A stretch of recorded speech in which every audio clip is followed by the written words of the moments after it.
Assalamualaikum warahmatullahi wabarakatuh. Perkenalkan, nama saya Muhammad Fani Yulandana dari kelas 3B MKS 3B. Nah, di sini saya akan mempresentasikan tentang konsep rancang bangun ekonomi mikro Islam. Di peta konsep tersendiri ada prinsip, tujuan, manfaat, dan ekonomi Muslim klasik. Yang pertama tentang teori ekonomi Islam. Apa itu teori ekonomi Islam? Ekonomi mikro Islam adalah cabang ekonomi yang mempelajari perilaku individu dan perusahaan dalam konteks nilai-nilai Islam. Baik, Assalamualaikum warahmatullahi wabarakatuh. Saya perwakilan dari kelompok 1 akan menerangkan konsep dasar ekonomi mikro Islam. Konsep dasar ekonomi mikro Islam meliputi konsep keadilan, kesetaraan, dan kesejahteraan. Islam melarang riba, spekulasi, dan penipuan dalam transaksi ekonomi. Prinsip-prinsip ini diterapkan dalam berbagai bidang ekonomi seperti keuangan, produksi, terus konsumsi dan konsumsi. Yang pertama itu tauhid. Menekankan bahwa semua kekayaan berasal dari Allah dan manusia hanyalah sebagai khalifah.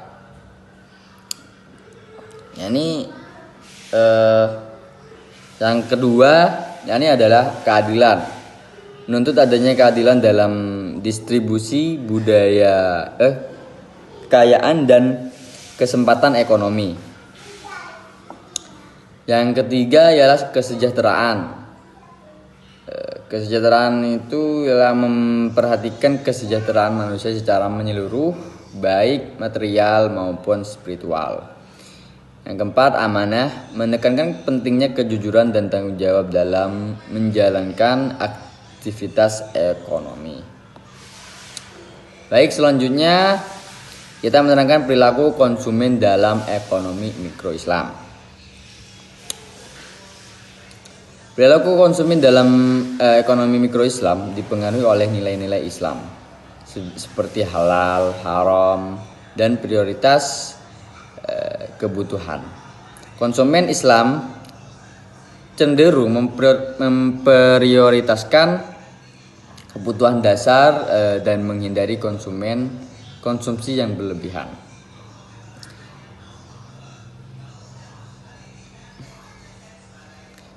Perilaku konsumen tersebut dibagi menjadi tiga.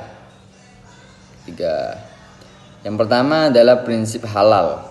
Konsumen Islam hanya akan membeli barang dan jasa yang halal, yaitu yang tidak melanggar hukum Islam. Yang kedua, kebutuhan versus keinginan. Yang ketiga, konsumsi berkelanjutan. Nah, yang terakhir, penjelasan teori produksi dan biaya dalam ekonomi mikro Islam. Teori produksi dan biaya ekonomi mikro Islam menekankan pada efisiensi dan produktivitas. Prinsip-prinsip seperti keadilan dan kesejahteraan yang diterapkan dalam proses produksi. Nah, teori produksi dan biaya dalam mikro Islam ini dibagi menjadi tiga. Yang pertama faktor produksi, yang kedua efisiensi, yang ketiga keadilan dan distribusi. Baik, saya akhiri. Wassalamualaikum warahmatullahi wabarakatuh. Baik, kami lanjut. Peran pemerintah dalam ekonomi mikro Islam. Peran pemerintah dalam ekonomi mikro Islam adalah untuk menciptakan lingkungan ekonomi yang adil, transparan, dan berkelanjutan. Pemerintah berperan dalam mengatur pasar, mendistribusikan kekayaan, dan menjaga kesejahteraan rakyat. Yang pertama, regulasi pasar. Memastikan bahwa transaksi ekonomi dilakukan secara adil dan transparan.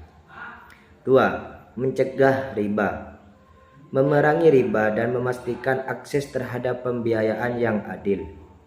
3. peningkatan kesejahteraan, membuat kebijakan yang meningkatkan kesejahteraan masyarakat seperti program sosial dan bantuan ekonomi. Lanjutannya, aplikasi ekonomi mikro Islam dalam kehidupan sehari-hari. Prinsip-prinsip ekonomi mikro Islam dapat diterapkan dalam berbagai aspek kehidupan sehari-hari, mulai dari memilih produk halal hingga berinvestasi secara etis. Prinsip-prinsip ini membantu kita dalam membuat keputusan ekonomi yang berlandaskan nilai-nilai Islam. Yang pertama, pengelolaan keuangan. Menghindari riba dan berinvestasi pada bisnis yang halal.